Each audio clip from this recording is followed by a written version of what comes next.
She stood in the doorway of her own bedroom, watching silk sheets tangle around bodies that weren't hers, and felt something inside her go perfectly, dangerously quiet, the kind of quiet that comes before empires fall. Welcome back, my wonderful family and friends. I am Mr. Zaha. Thanks for tuning in today. A kind words from a man who has seen it all. Marriage are not mostly bed of roses. Sometime you need more of. More of what? Can't say. Continue watching, and you will surely know what to do in situations like this. Kindly hit that subscribe button and drop a comment letting me know where you're watching from. Tomorrow, I'll be bringing you another exciting story you definitely don't want to miss. So let's get started. The penthouse smelled like jasmine and betrayal. Eleanor Chun had chosen that scent herself 3 years ago, when Marcus first carried her across the threshold of his, downtown Manhattan apartment. Jasmine for new beginnings. For the life she'd decided to build away from board meetings and billion-dollar acquisitions. For the woman she'd wanted to become, ordinary, loved, enough. The irony wasn't lost on her now. She stood motionless in the master bedroom doorway, her spare key still warm in her palm. She'd returned early from her spa weekend. The cover story she'd used for attending an emergency board meeting in Boston. The business dinner Marcus claimed he had with Singapore investors was apparently more intimate than she'd imagined. The woman's laugh cut through the air first. High, breathless, victorious. Then Marcus's voice, rough with want. God, Vanessa. I should have left her years ago. Eleanor's knees didn't buckle. Her hands didn't shake. The $3.2 billion net worth she'd hidden in shell corporations and offshore accounts had taught her one fundamental skill: control. Absolute, unreadable control. She's so pathetic, Marcus. All she does is reorganize closets and attend those boring charity luncheons. Vanessa's voice dripped contempt. Does she even have a personality? Not really. Marcus's laugh was casual, comfortable. That's the point. She's uncomplicated. Low maintenance. After my first marriage imploded, I needed someone who wouldn't challenge me. Low maintenance. The words cut deeper than the betrayal itself. She'd made herself uncomplicated for him. Erased the sharp edges of Eleanor Hartley, the tech prodigy who'd sold her first startup at 23 for $340 million, then built Hartley Ventures into one of Silicon Valley's most aggressive investment firms before her 30th birthday. She'd become Eleanor Chun, the trophy wife who smiled pleasantly at his colleagues and pretended not to understand conversations about market volatility. She understood. She'd been manipulating markets since she was 25. The numbers scrolled through her mind like a meditation. $1.4 billion in tech holdings across 17 companies. $980 million in commercial real estate spanning 3 continents. $520 million in a hedge fund she'd personally managed under a pseudonym for 6 years. Another $180 million in art, jewelry, and assets she'd carefully acquired and stored in facilities Marcus had never asked about. And those boring charity luncheons. She'd personally funded 3 women's coding academies, a venture capital fund for female founders, and a network of shelters for domestic violence survivors. Last year alone, her anonymous donations had exceeded $40 million. Marcus had no idea about any of it. She'd wanted it that way. After her father's sudden death 7 years ago, the legendary investor William Hartley, who'd built his empire from a community college education and relentless ambition, Eleanor had inherited everything. The fortune, the pressure, the suffocating attention from men who saw dollar signs instead of a person. Marcus had been different. Or so she'd believed. They'd met at a tech conference in San Francisco, one she'd attended under an assumed name, desperate for anonymity after a brutal acquisition that had made headlines. He was handsome, successful, a billionaire in his own right with a real estate empire worth approximately $1.8 billion. He'd been charming, attentive. He'd asked about her opinions, not her portfolio. She'd fallen for the illusion that someone could love her without wanting something. When are you filing? Vanessa's voice yanked Eleanor back to the present nightmare. Next week. Marcus's tone was decisive, businesslike. I've already had my attorneys draft everything. She'll get the Hamptons cottage, maybe the Mercedes. Enough to keep her comfortable, but not enough to make this complicated. You're too generous, Vanessa purred. What did she even contribute to this marriage besides looking pretty at your events? Eleanor's fingernails dug into her palms. The $28 million penthouse they were currently defiling? She'd purchased it through a shell corporation 2 months before Marcus surprised her with it. The Hamptons cottage he was so generously offering? She owned the entire surrounding estate, 14 acres of oceanfront property worth $75 million. The Mercedes was laughable. Her actual car collection included a vintage Ferrari, 2 Bentleys, and a Bugatti she'd never driven, all registered under her maiden name in a private garage in Connecticut. Eleanor won't fight, Marcus continued, his voice thick with certainty. She's too grateful. You know her backstory, nobody before me. Her father left her basically nothing. She was working some entry-level tech job when we met, living in a studio apartment in Queens. The casual revision of her history made Eleanor's blood run cold. She'd told him she worked in tech consulting. She'd never corrected his assumption that she was struggling. The studio apartment in Queens? A property she'd bought as an investment, where she'd occasionally stayed when she needed to escape the weight of being William Hartley's daughter. Her father hadn't left her basically nothing. He'd left her everything, including the lesson that wealth made you a target and anonymity was the ultimate luxury. No prenup? Vanessa sounded surprised. Didn't need one. I have 3 times her net worth, at least what I've declared. And she signed papers giving me control of all marital assets. My lawyers assured me it's airtight. Marcus's smugness was palpable. She'll walk away with whatever I decide to give her. Maybe $1 million or $2 million if she's sweet about it. $1 million or $2 million. Eleanor almost laughed. The watch on her wrist, a gift from Marcus that he'd proudly spent $45,000 on, was modest compared to the Patek Philippe worth $2.3 million currently sitting in a Swiss vault alongside her grandmother's diamond collection. What about her family? Vanessa asked. Any complications there? She's got no one. Parents dead, no siblings, a few distant cousins she never mentions. That's part of why I married her. Honestly, no messy family dynamics, no one to interfere. Marcus sighed, almost content. She's completely alone. It'll be quick and clean. Alone. Eleanor had made herself an orphan for him, hidden her mother's Boston Brahmin lineage, her late father's tech empire, the network of advisors and board members and family friends who'd begged her not to disappear into anonymity. She'd traded her identity for love. What a catastrophic miscalculation. Come here, Marcus murmured, and the sounds that followed made Eleanor's stomach revolt. She stepped backward, her Louboutins silent on imported marble. The spare key returned to her Hermes bag, one of 3 dozen she owned, though Marcus had only ever seen 2. Her hands found her phone with muscle memory. For photographs. Clinical. Irrefutable. The angle from the doorway captured everything. Marcus's distinctive Audemars Piguet watch on the nightstand, Vanessa's red Valentino dress crumpled on the floor, the monogrammed sheets Eleanor had commissioned from Italy. Evidence. Not for her heart, that was already cataloging the damages, but for what came next. She left the way she'd entered, invisible, unheard, already gone. The coffee shop 6 blocks away was mercifully anonymous. Eleanor sat in the back corner, her hands finally trembling as she lifted an espresso she couldn't taste. Her phone buzzed. Marcus, dinner ran late. Don't wait up. Love you. She stared at the message. At the casual cruelty of love you typed between betrayals. Her fingers moved automatically. No problem. Sleep well. Then she opened her encrypted messaging app, the one that connected her to David Chun, the attorney who'd handled her father's estate and knew every secret she'd buried. David. Protection Protocol Alpha. Marriage ending. Hostile divorce imminent. The response was instant. Jesus. How bad? He's taking everything. Plans to leave me with nothing. Everything he knows about. Exactly. I'll assemble the team. Tomorrow, 6 a.m., usual place.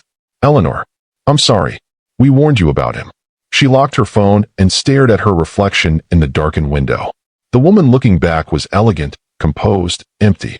Mrs. Eleanor Chun, the billionaire's grateful wife. But that woman was about to disappear. Have you ever hidden parts of yourself to make someone love you? Have you ever wondered what would happen if they knew the real you? Share your thoughts below. Down arrow. Somewhere in Manhattan, Marcus was probably showering away evidence.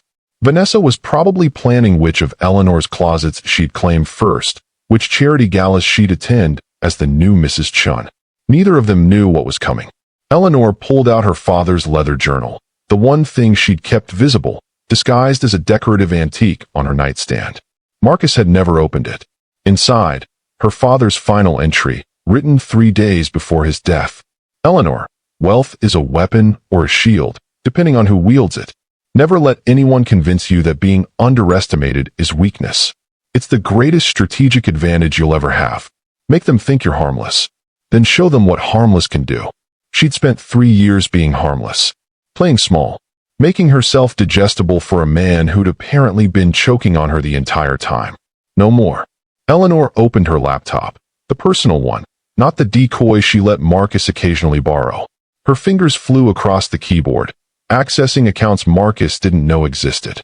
The architecture of her hidden empire sprawled across the screen in numbers and subsidiaries and carefully constructed legal barriers. 3 years ago, she'd buried Eleanor Hartley. Tomorrow, she'd begin the resurrection. And Marcus? Marcus was about to learn the difference between a billionaire and a self-made billionaire. Between inherited wealth and earned power. Between taking everything and losing everything that actually mattered. The wedding ring on her finger, a 4-carat diamond Marcus had presented with such pride, caught the cafe's dim light. She'd never told him about the 12-carat pink diamond her father had left her, the one currently appreciating in value in a Geneva vault. She'd never told him about so many things. Eleanor pulled the ring off slowly, ceremoniously. 3 years of pretending. 3 years of being small. 3 years of believing love meant erasing yourself. She placed the ring on the table and stared at it. Then she picked up her phone and made the first call. Maria? It's Eleanor Hartley. Yes, that Eleanor Hartley. I need you to activate the full portfolio. Every holding, every asset, every shell corporation. It's time to come out of hiding. The voice on the other end was shocked, then delighted. Eleanor, my God. We've been waiting for this call for 3 years. What changed? Everything, Eleanor said quietly. He's taking everything. And he has no idea what he's really taking. Not yet. Eleanor's smile was cold, precise, dangerous. But he will. She ended the call and opened her father's journal again, turning to a blank page. Her pen moved with purpose. Day 1 of becoming myself again. Marcus thinks he's won. He thinks he's taking everything. He has no idea I've been letting him borrow it all along. Tomorrow, I start taking it back. All of it. Outside, New York glittered with 1,000,000 betrayals and 1,000,000 revenges. Eleanor didn't cry. Not yet. There would be time for grief later, in private, after she dismantled everything Marcus thought he'd built. For now, she had an empire to reclaim. And a husband to teach about the true meaning of loss. The law offices of Sterling and Cross occupied the 42nd floor of a glass tower that pierced Manhattan's skyline like a shard of ice. Eleanor had been here once before, 3 years ago, when Marcus had insisted they draw up wills together. Just a precaution, he'd said, squeezing her hand. I want to make sure you're always taken care of. She'd signed everything he'd put in front of her, playing the role, trusting. Now she sat in the same conference room, but the man across from her was a stranger wearing her husband's face. Marcus looked good, rested. The crisp lines of his Tom Ford suit spoke of a man unburdened by guilt. His attorney, Gerald Patterson, a shark in Hermes and silver hair, sat beside him like a predator scenting blood. Eleanor's attorney was Jennifer Mills, a pleasant woman from a mid-tier firm specializing in simple divorces. Eleanor had hired her specifically for her mediocrity. Jennifer's nervous energy and overstuffed briefcase screamed inexperience. Patterson's smile was all teeth. Mrs. Chun, thank you for coming. I think we can make this quite straightforward if everyone remains reasonable. Of course. Eleanor's voice was soft, accommodating. The voice she'd perfected over 3 years. I just want this to be easy. Marcus finally looked at her. Really looked. She'd dressed carefully for this. A simple cream dress from Banana Republic, minimal makeup, her hair in a soft ponytail. The antithesis of power. She watched something like pity flicker across his face, chased quickly by relief. Eleanor. His tone was gentle, almost kind. I want you to know this isn't personal. We've just grown apart. Grown apart. As if he hadn't been inside another woman in their bed 6 days ago. I understand, she said quietly, folding her hands in her lap. The hands that had signed billion-dollar contracts, that had built an empire her husband couldn't fathom. Patterson slid a document across the glossy table. These are the terms Mr. Chun is proposing. We believe they're more than fair given the circumstances of the marriage. Eleanor didn't reach for the papers. Jennifer did, her hands actually trembling slightly as she scanned the pages. Eleanor had coached her well. This is... Jennifer's voice cracked. Mr. Patterson, this is extremely one-sided. It reflects reality, Ms. Mills. Patterson's tone was bored, dismissive. Your client entered this marriage with essentially nothing. Mr. Chin's assets are substantial and were acquired entirely through his own efforts. We're offering a settlement out of generosity, not obligation. Eleanor watched Marcus. He'd settled back in his chair, fingers steepled, watching her like a specimen under glass. Waiting for tears. For pleading. For the breakdown he expected. She gave him nothing. What exactly is being offered? Eleanor asked, her voice barely above a whisper. Jennifer's face had gone pale. The Hamptons cottage, valued at approximately $2.3 million. The Mercedes SUV. And a one-time payment of $1.5 million. That's incredibly generous, Patterson interjected.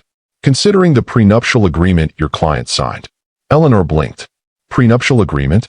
The asset protection documents, Marcus said smoothly. Remember? When we did our estate planning.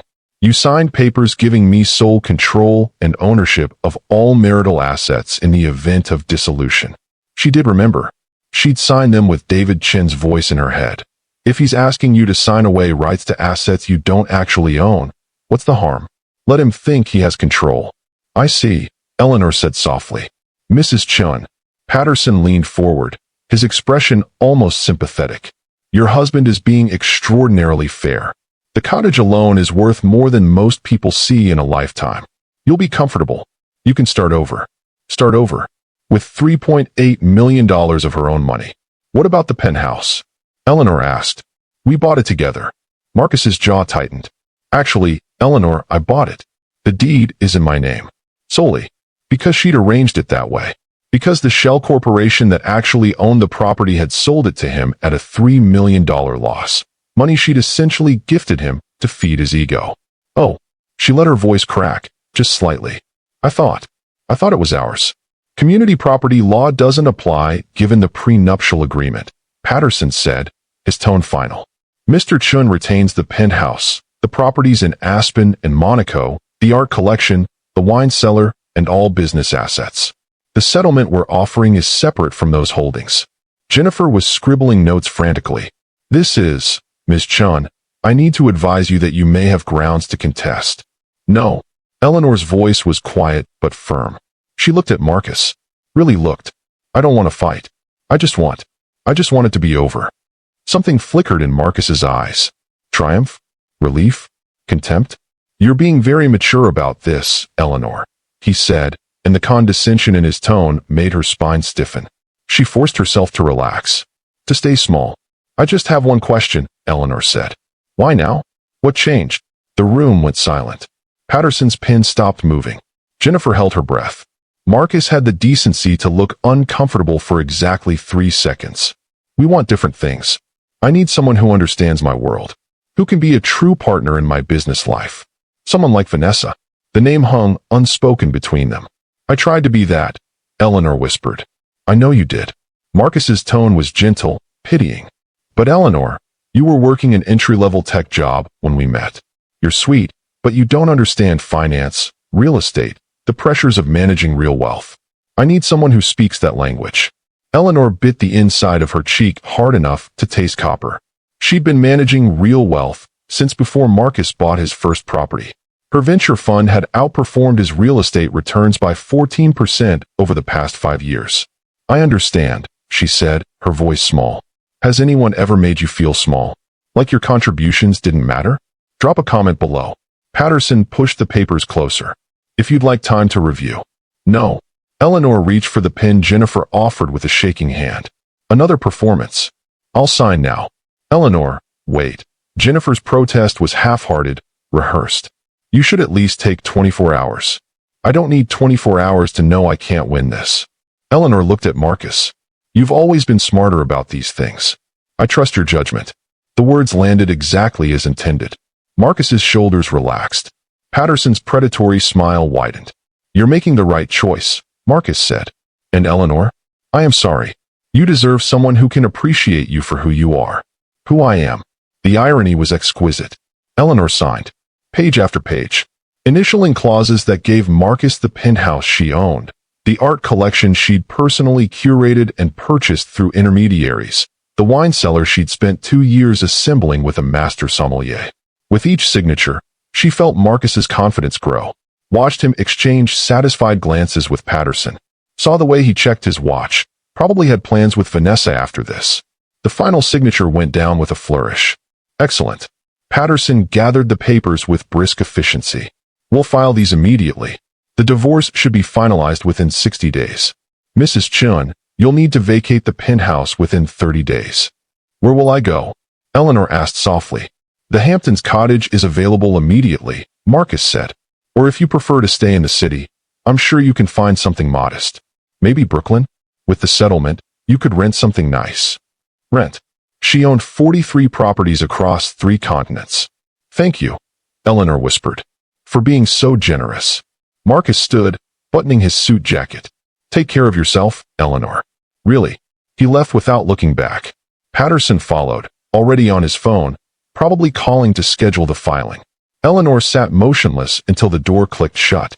Then she waited another 30 seconds, counting her heartbeats. Jennifer was the first to break. Holy shit. Her entire demeanor transformed, the nervousness evaporating like morning fog. How did you do that? I almost believed you myself. Years of practice. Eleanor stood, smoothing her dress. Her voice had changed too, shedding the softness like a snake shedding skin. Did you get everything? Jennifer patted her briefcase. Every word. Full audio recording. The asset protection documents he referenced, which we both know aren't worth the paper they're printed on since you can't sign away rights to property you don't own, and his explicit admission that he's keeping assets he believes are jointly held. Perfect. Eleanor pulled out her phone, her real phone, the encrypted one. Send everything to David Chun at Hartley Legal. Full package. Eleanor. Jennifer's expression was almost gleeful. He has no idea, does he? What he just did? Not yet. Eleanor collected her purse, a simple Kate Spade, not the Birkin she'd left in her private storage unit. But he's about to learn a very expensive lesson about assumptions. What happens now? Eleanor moved to the window, looking down at Manhattan's ant-like crowds 42 stories below. Somewhere in this city, Marcus was probably calling Vanessa, telling her it was done. Clean. Easy. The pathetic wife had signed everything without a fight. Now, Eleanor's smile was cold and precise. Now we let him have his victory. Let him move Vanessa into the penthouse. Let him celebrate taking everything. And then I take it back. Eleanor turned from the window, and Jennifer actually took a step backward at the look in her eyes. All of it. Every single thing he thinks he won. Every asset he believes he took. Every property he's planning to enjoy with his mistress. The penthouse. I own it. The deed in his name is meaningless. The property was purchased by Hartley Holdings LLC 3 months before our marriage. His name on the deed is the equivalent of a library card. He has permission to use it. Permission I'm about to revoke. The Hamptons cottage he's so generously giving you. Part of a $75 million estate I own outright. He gave me back a guest house on my own property. Eleanor's laugh was sharp. The Mercedes? I own the dealership chain. Jennifer was shaking her head in wonder. The art collection? Every piece purchased through my auction house. Authenticated and insured through my companies. I have the original purchase receipts. What he has are beautiful forgeries I had made as insurance. Just in case. Jesus Christ. He wanted everything, Eleanor said quietly. So I'm letting him take everything. Every asset he thinks makes him powerful. Every symbol of his wealth and success. And when he realizes? Eleanor's expression went cold. By the time he realizes, it'll be too late. The real estate will be gone. The businesses will be dissolved. The accounts will be frozen. And Marcus Chun, billionaire real estate mogul, will discover that his empire was built on a foundation that never existed. She headed for the door, then paused. Oh, and Jennifer? Send Patterson a nice bottle of wine. Something from the collection Marcus thinks he kept. The 1947 Chateau de Kim should do. That's a $15,000 bottle. I know. I bought 6 of them. Eleanor's smile was razor sharp. Marcus has one. Had one. I'm taking it back tonight while he's celebrating his victory. She left Jennifer laughing in the conference room. In the elevator, alone, Eleanor finally let herself feel it. The betrayal, the rage, the cold, clarifying fury of being underestimated by someone who'd promised to love her. Her phone buzzed. David Chun got the recording. This is incredible. He admitted to fraudulent claims on every major asset. Eleanor, we don't just have grounds for appeal. We have grounds for criminal fraud charges. She typed back, not yet. Let him enjoy his victory. I want him to move her in. I want him to celebrate. I want him to believe he won. How long? 30 days. The same amount of time he gave me to vacate. And then, Eleanor stepped out of the elevator into Manhattan's brutal sunlight. Across the street, Marcus was climbing into a Bentley. Her Bentley, registered to one of her shell companies, that he drove believing it was his. She watched him drive away. Then I show him what taking everything really means.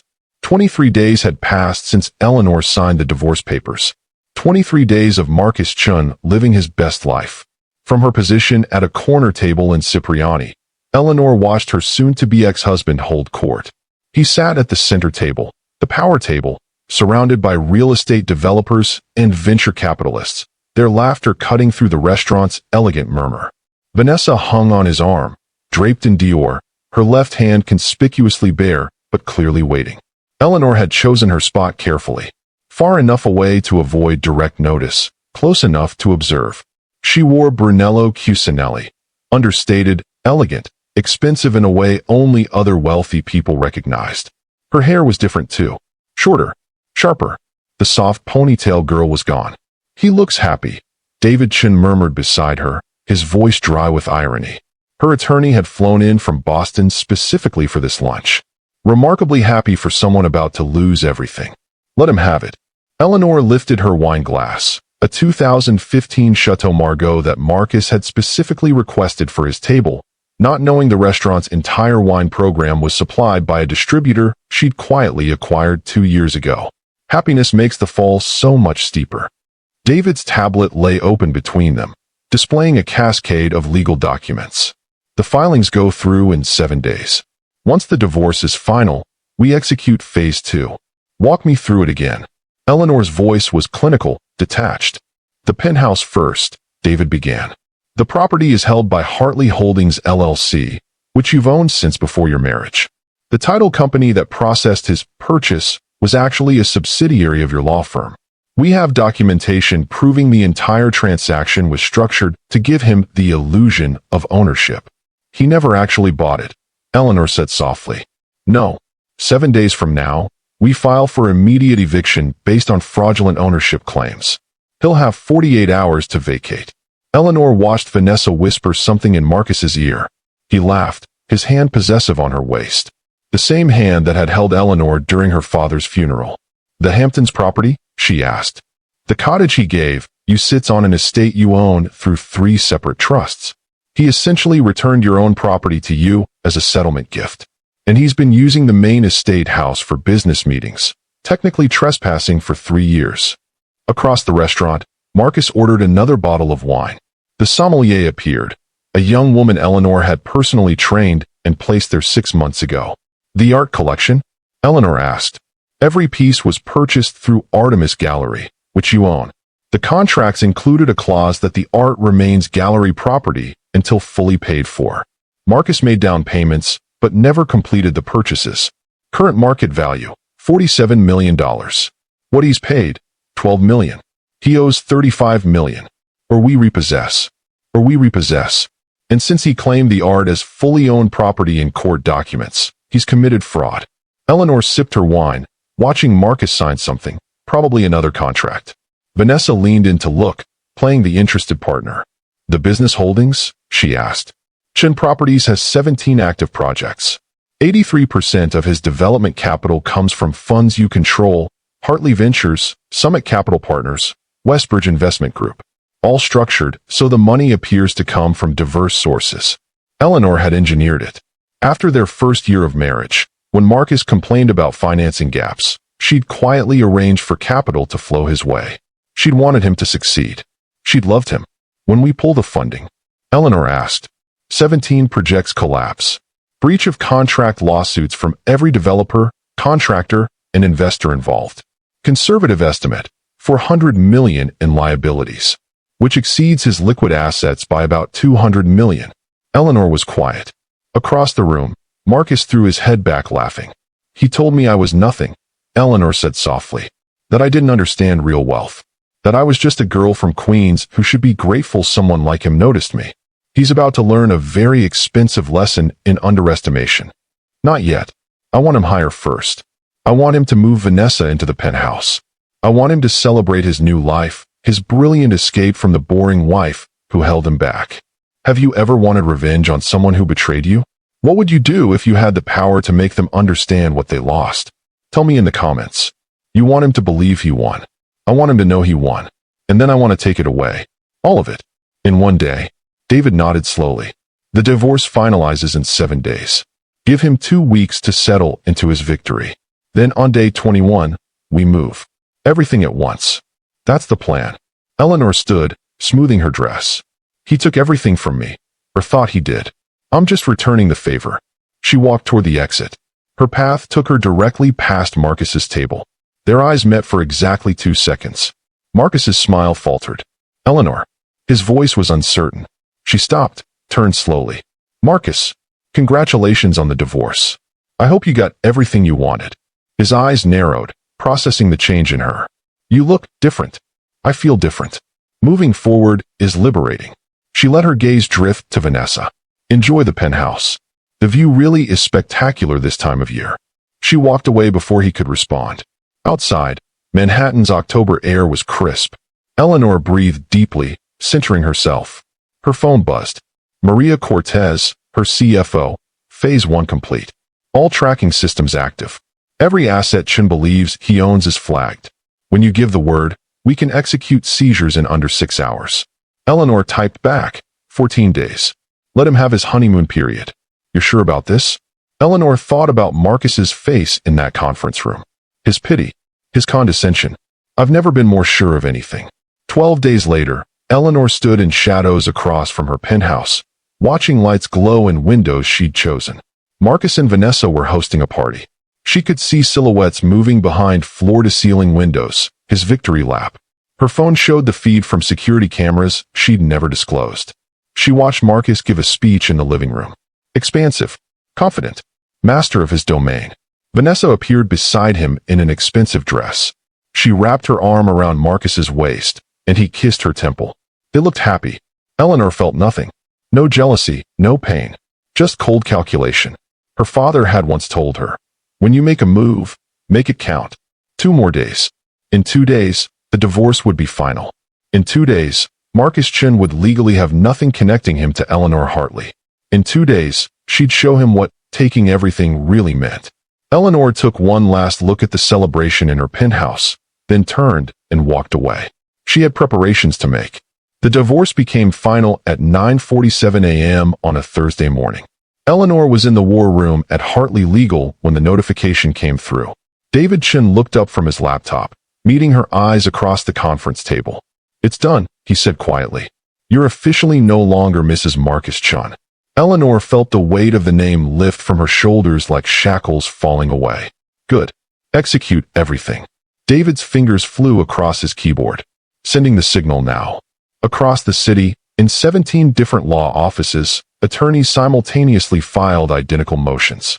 Eviction notices, cease and desist orders, fraud complaints, asset seizures, loan recalls, a coordinated legal strike that had taken 3 weeks to choreograph. Eleanor watched the clock. 9:52 a.m. Penthouse eviction filed, David announced. Sheriff's Department notified. They'll serve papers within the hour. Hampton's estate. Security activated. All access codes changed. He's officially trespassing the moment he sets foot on the property. Chin Properties? All 17 funding sources simultaneously withdrawn. Every bank, every investor, every lender received notification at exactly 9:50 a.m. His credit lines are being frozen as we speak. Eleanor stood and walked to the window. Somewhere in Manhattan, Marcus was probably having breakfast with Vanessa, probably planning his day, probably feeling like the luckiest man alive. That was about to change. Her phone buzzed. A message from Maria. Art seizure team en route to penthouse. Gallery contracts being enforced. Estimated recovery value, $47 million. Then another message, this one from her real estate manager. Property transfers initiated. All deeds being corrected to show actual ownership. Marcus Chin's name being removed from 23 properties across 3 states. Then another from her banking team. Accounts frozen. Asset investigation launched. FBI white-collar division notified of potential fraud. Eleanor. David's voice was tight. You should see this. He turned his laptop around.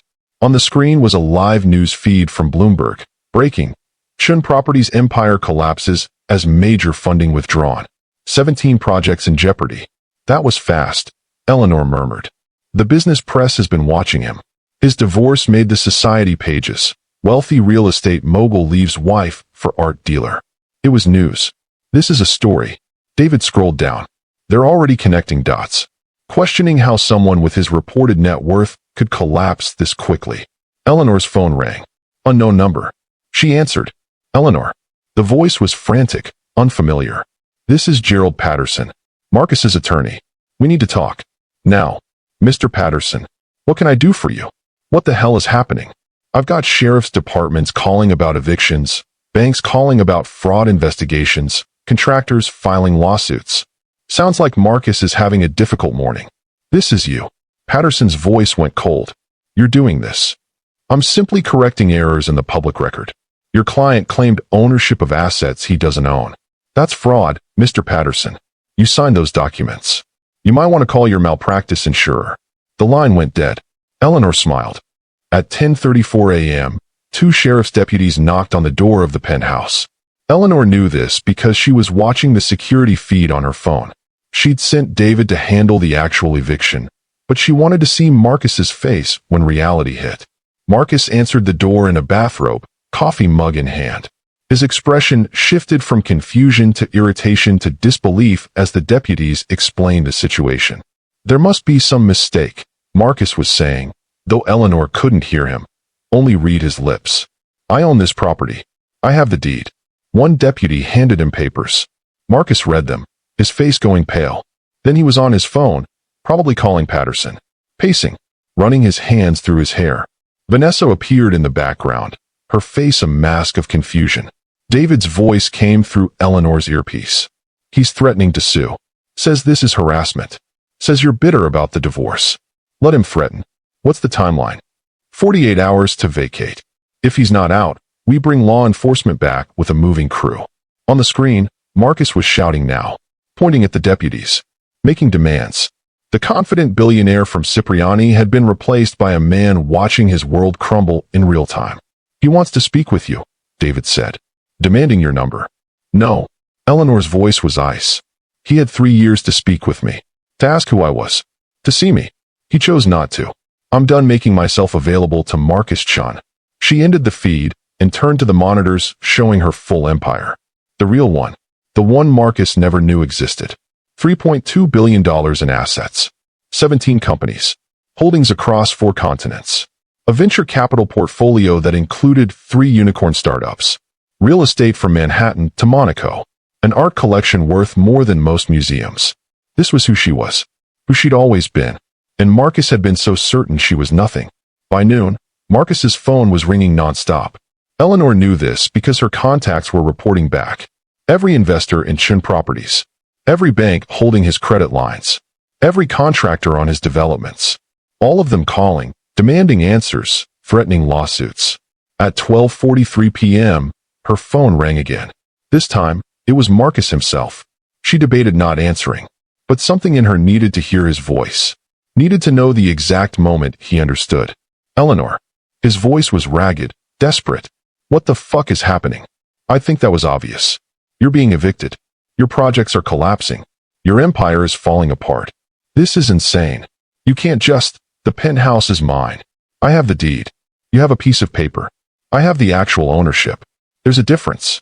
This is illegal. I'll sue you for everything. With what money, Marcus? Eleanor's voice was perfectly calm. Your accounts are frozen. Your credit lines are gone. Your funding has evaporated. What exactly will you use to sue me? Silence. She could hear him breathing, could almost hear the gears turning in his head. I don't understand, he finally said, and for the first time, he sounded small. Lost. How are you doing this? You don't have this kind of power. Don't I? You were working an entry-level job when we met. You had nothing. Your father left you nothing. You were nobody. My father, Eleanor interrupted, her voice sharp as glass, was William Hartley, founder of Hartley Ventures, one of Silicon Valley's most successful investors. He died 7 years ago and left me everything. Every dollar, every company, every asset. I inherited a $3 billion empire, Marcus. I built it into even more. The silence on the other end was absolute. That's impossible, Marcus whispered. You would have told me. You would have. Why? You never asked. In 3 years of marriage, you never once asked about my family, my background, my life before you. You decided who I was and never questioned it. But the apartment in Queens, the job, you said. I said I worked in tech consulting. You assumed I was struggling. I let you assume. The Queens apartment was an investment property. The job was me managing my own portfolio under an alias. You saw what you wanted to see, a woman grateful for your attention. Have you ever been completely wrong about someone?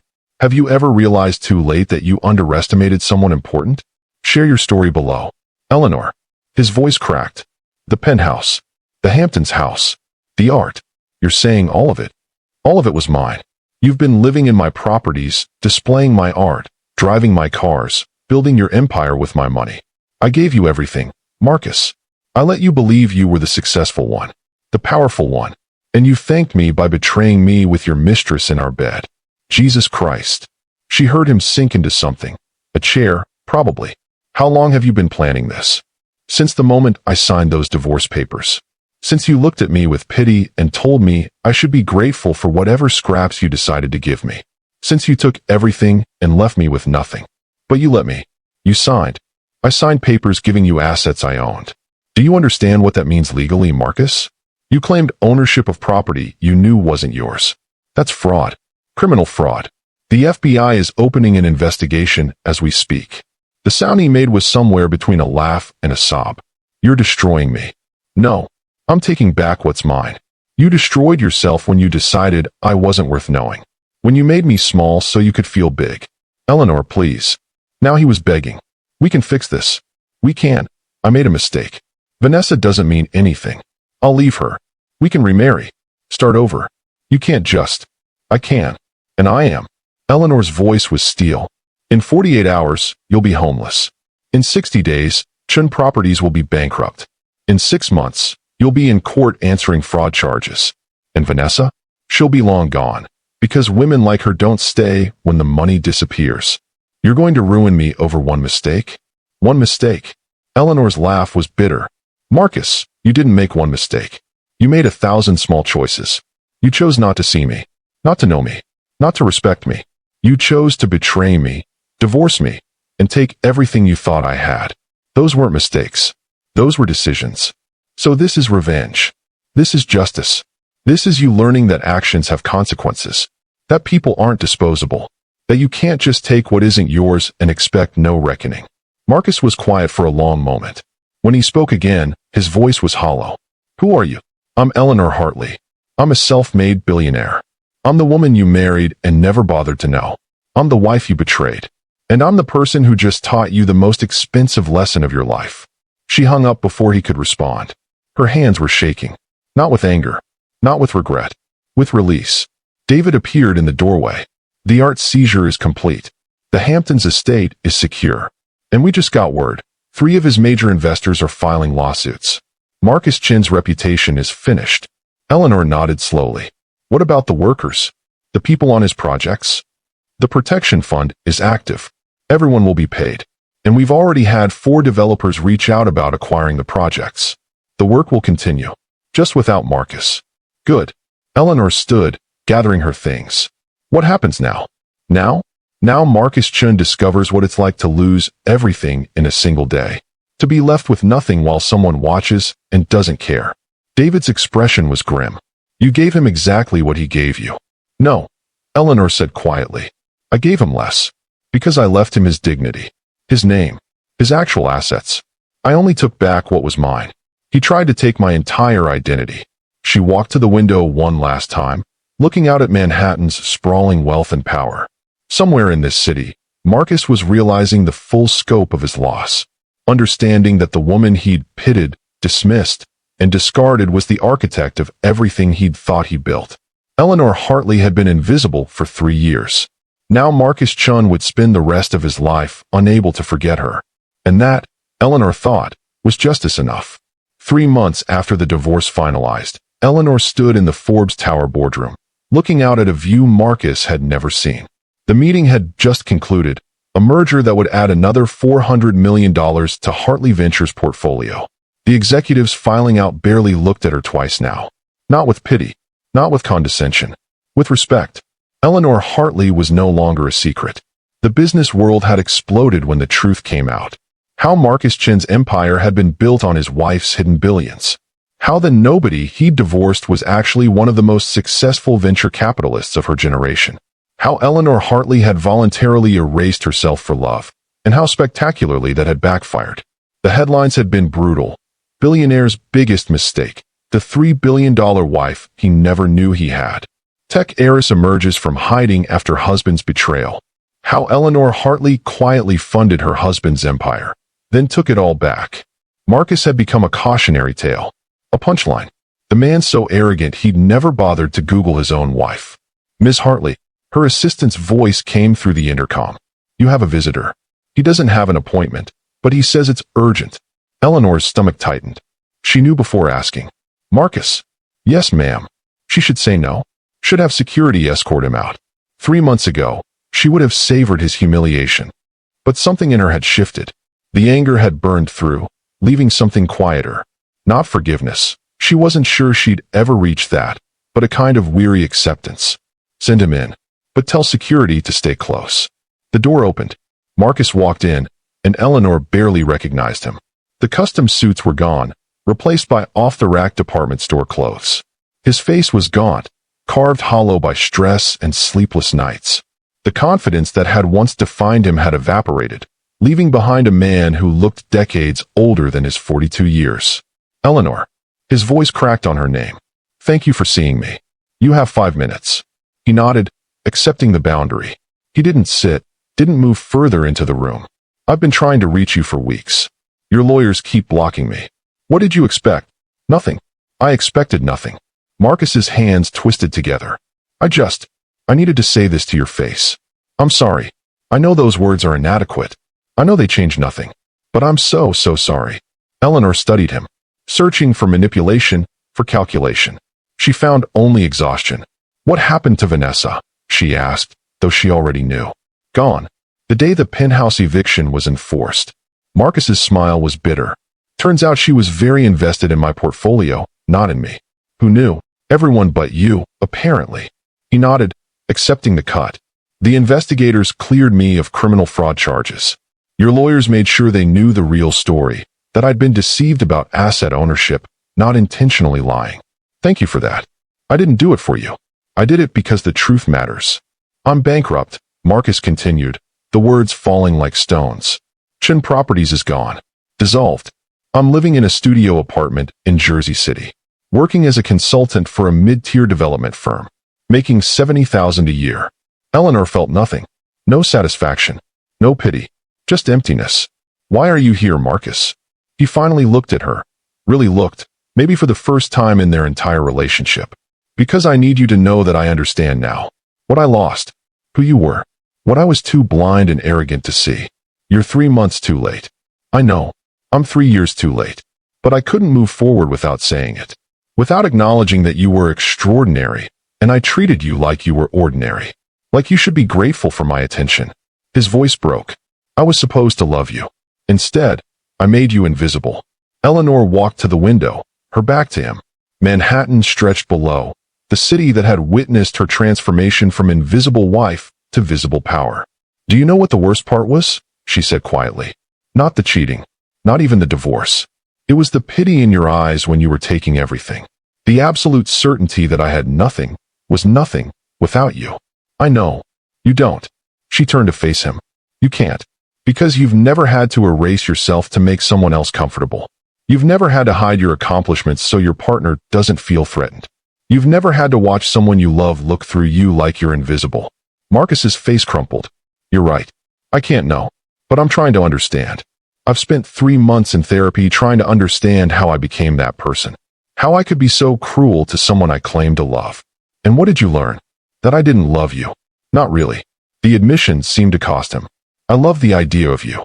The convenient wife. The uncomplicated partner. I loved what you did for my ego, not who you actually were. Eleanor felt something loosen in her chest. Finally, he saw it.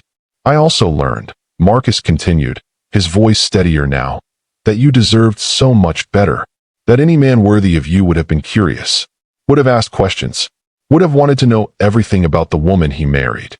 He paused. I wasn't worthy of you, Eleanor. I never was. The silence stretched between them. Is that what you came here to say? Eleanor asked. Partly. But also. Marcus pulled an envelope from his jacket. I wanted to give you this. Eleanor took it warily. Inside was a check, made out to Eleanor Hartley, for $75,000. What is this?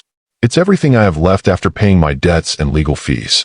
It's a fraction of what I owe you, not financially, but morally. I know it doesn't fix anything, but it's all I have to give. Eleanor stared at the check. $75,000. Once upon a time, Marcus had spent more than that on a watch. Now it represented his entire net worth. She looked up at him. Why? Because you gave me everything, and I took it all without appreciation. This is me trying to give something back. Trying to be the man I should have been 3 years ago. Eleanor held the check for a long moment. Then she tore it in half. Marcus's face fell. I don't want your money, Marcus. I never did. She dropped the pieces on her desk. What I wanted was for you to see me. To know me. To love the actual person I was, not the version you'd invented. I know. And I failed you. Yes, you did. Eleanor moved back to the window. But I failed myself too. I chose to be invisible. I chose to hide who I was because I thought making myself smaller would make you love me more. That was my mistake. Eleanor. We both made choices, Marcus. You chose to be blind. I chose to be hidden. And we both paid for those choices. She turned to face him one final time. I hope you learn from this. I hope you become better. But I can't be part of that journey. I need to move forward. Marcus nodded slowly. I understand. I needed you to know that I'm sorry. That you deserve better. That I see you now, even if it's too late. It is too late, Eleanor said gently. But thank you for saying it. He walked to the door, then paused. For what it's worth, I read about your latest acquisition. The Women's Coding Academy you endowed. The venture fund for female founders. You're doing incredible things, Eleanor. Things I never knew you cared about. You never asked. I know. His smile was sad. Goodbye, Eleanor. I hope you find someone who sees you from day one. Goodbye, Marcus. The door closed behind him, and Eleanor was alone. She expected to feel triumph, vindication. Instead, she felt free. The anger was gone. The need for revenge had burned itself out. What remained was clarity. She picked up her phone and called her assistant. Cancel my afternoon meetings. I'm taking the rest of the day. Everything okay, Miss Hartley? Yes, Eleanor said, surprised to realize it was true. Everything's fine. 2 weeks later, Eleanor walked into the community center she'd secretly owned for 3 years. The place was alive with energy, teenagers coding at computers, seniors painting in the art studio, young mothers attending financial literacy workshops. The programs she'd funded anonymously, the people she'd helped without ever taking credit. Eleanor, Maria Rodriguez, the center's director, hurried over. I didn't know you were coming today. Surprise visit. How's everything running? Beautifully, thanks to your foundation's support. We just launched the new entrepreneurship program. 20 participants so far, all women starting their own businesses. Eleanor smiled. This was what mattered. Not the billions in her portfolio. Not the empire she'd built. But this, the real impact on real lives. Ms. Hartley, a young woman approached hesitantly. I'm sorry to interrupt, but I wanted to thank you. The coding scholarship you funded? It changed my life. I just got my first job as a software developer. Eleanor's throat tightened. That's wonderful. Congratulations. I wouldn't be here without you. Without this place. The woman's eyes shone. You gave people like me a chance. After she left, Maria studied Eleanor. You okay? You look different. I am different. Eleanor watched the center's activity, the life, the hope, the possibilities. I'm done hiding. Good. The world needs more people like you willing to be visible. Eleanor spent the afternoon there, teaching a coding workshop, talking with participants, being present in a way she hadn't allowed herself for 3 years. As she was leaving, a man walked in carrying boxes, late 20s, kind eyes, slightly disheveled in the way of someone who'd been too focused on work to worry about appearances. He nearly collided with her. Sorry, these workshop supplies are. He juggled the boxes unsuccessfully. Eleanor caught one before it fell. Thank you, he said, finally looking at her. His eyes widened slightly. Oh, you're Eleanor Hartley. She braced for it. The questions about Marcus. The pity or judgment or invasive curiosity. You funded the center's STEM programs, he continued. I'm Daniel Park. I volunteer teaching robotics to middle schoolers. Your grants are incredible. We've been able to reach so many kids who'd never get this opportunity otherwise. Eleanor blinked. You're not going to ask about my divorce? Daniel looked genuinely confused. Why would I? That's your private business. I wanted to thank you for changing lives, including mine. Working with these kids reminded me why I went into education in the first place. And just like that, Eleanor felt herself smile. Really smile. Not the careful, controlled expression she'd perfected for business meetings. A genuine smile. Would you like help with those boxes? She offered. I'd love that. And maybe after, if you have time, you could tell me about your vision for the center's future? I have some ideas for expanding the robotics program if funding allows. They walked into the center together, talking about circuit boards and teaching methods, and the kids whose lives they were changing. Daniel never asked about her money. Never looked at her like a prize or a target or a cautionary tale. He looked at her like a person who cared about the same things he did. And Eleanor realized this was what she'd been searching for. Not someone impressed by her billions. Not someone who needed her to be small. But someone who saw her, really saw her, and valued what mattered. 3 months later, Eleanor stood in the same Forbes Tower boardroom. But this time, she wasn't alone. Daniel stood beside her, his hand warm in hers, as she announced her latest venture, a $500 million fund dedicated to education and entrepreneurship for underserved communities. The press conference was packed. Cameras flashed. Reporters shouted questions. Ms. Hartley, do you consider this fund a response to your divorce? Eleanor smiled. I consider this fund a response to who I've always been. I spent 3 years hiding that person. I'm done hiding. Are you concerned about being targeted for your wealth again? No, because I've learned that the right person doesn't see my wealth as something to take.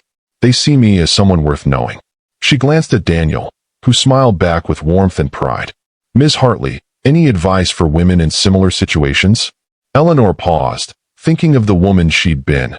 Invisible, erased, desperate to be loved. Don't make yourself smaller to fit someone else's vision. Don't hide your light to make someone else comfortable. And if someone can't love the real you, all of you, including your power and success, then they don't deserve you. She squeezed Daniel's hand. Find someone who celebrates every part of who you are. Someone who asks questions. Someone who sees you. What's the most important lesson you've learned about self-worth? How did you stop hiding your light? Share your story below. Let's inspire each other.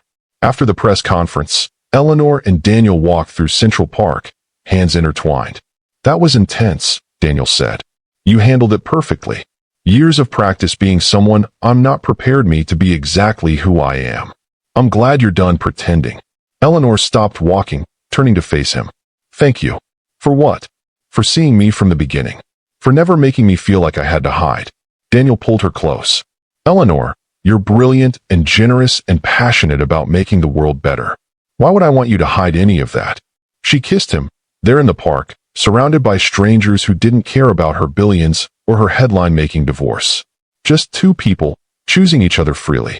Her phone buzzed. A message from David Chun. Saw the press conference. Your father would be proud. Hell, I'm proud. Eleanor smiled, typing back.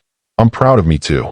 Finally, she looked up at Daniel, at the park, at the city she'd conquered and lost and conquered again. Eleanor Hartley had spent 3 years being invisible. Now she was unstoppable. And this time, she'd never hide again. Thank you so much for watching my story all the way to the end. Your support means everything. Don't forget to subscribe to my channel and drop a comment below.